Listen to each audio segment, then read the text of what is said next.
Ya pemirsa, terima kasih Anda masih tetap setia bersama kami di seputar Aceh. Pemirsa, selain menangkap ikan, para nelayan di kawasan Lampulo, Kota Banda Aceh juga memiliki kelihayan dalam menyulam jaring tangkap ikan. Seperti seorang nelayan bernama Alam Shah, dirinya terlihat sedang sibuk menyulam jaring ikan yang sedang diperbaiki dengan cara menyulam kembali benang satu persatu. Beragam aktivitas para nelayan di kawasan Lampulo, Kota Banda Aceh tidak hanya berlayar untuk mencari ikan ke laut, tetapi di antara para nelayan tersebut juga terdapat para nelayan yang memiliki keahlian tersendiri, seperti halnya Alam Shah, seorang nelayan di kawasan Lampulo, Banda Aceh.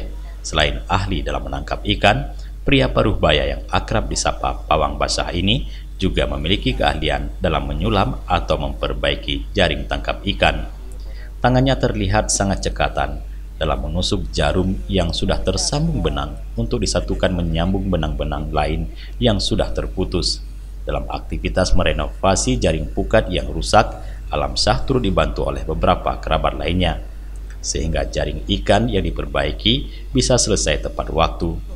Alam Shah mengatakan target kesiapan dalam merenovasi jaring ikan tersebut tergantung dari kerumitan dan kerusakan. Beda halnya dengan membuat jaring ikan baru yang mencapai 80 juta per jaringnya. Tergantung kerusakannya. Kalau renovasi itu kan menengok ke kerusakannya.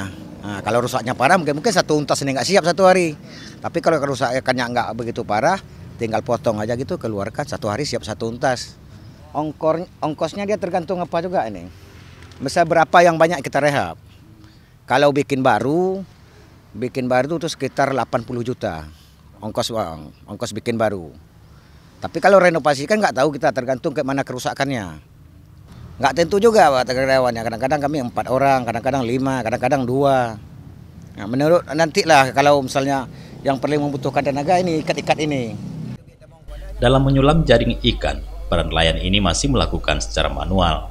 Selain itu tidak bisa dilakukan oleh sembarang orang tanpa keahlian. Selain itu juga, dalam proses menyulam ini juga sangat dibutuhkan kesabaran dan ketelitian dalam membentuk kembali pola jaring sehingga bisa stabil kembali. Dari Banda Aceh, Tim Liputan Aceh TV melaporkan.